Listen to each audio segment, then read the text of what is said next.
అరటికాయ ఫ్రై చేసే విధానం చూపించాలి అనుకుంటున్నాను. దానికోసం మనం ముందుగా ఈ విధంగా అరటికాయని తీసుకొని ఇలా విధంగా ముక్కలు కట్ చేయాల్సి ఉంటుంది పొడవుగా. అరటికాయ బజ్జీలకు విధానంగానే అండి, కాకపోతే కొంచెం లావుగా కట్ చేసుకోవాలి. ఫ్రైకి కావాల్సిన పదార్థాలండి: పసుపు, ఉప్పు, కారం, ధనియాల పొడి, జీలకర్ర పొడి అనేది ఈ పదార్థాలన్నింటినీ మనం మిక్స్ చేసుకోవాలి. పొడిలన్నీ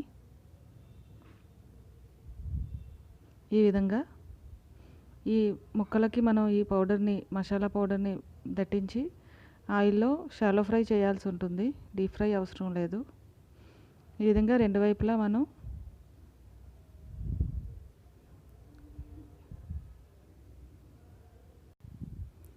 ఈ విధంగానే మనం మొత్తం అన్నీ ఫ్రై చేసుకోవాల్సి ఉంటుందండి.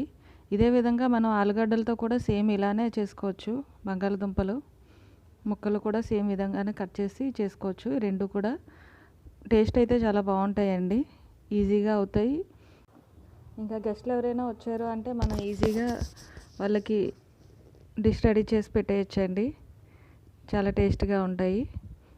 మనకి ఫైనల్గా ఈ లుక్ కనిపిస్తుందండి. మీరు కూడా ఈ విధంగా తయారు చేసుకుంటారని ఆశిస్తున్నాను. Thanks for watching. Thank you.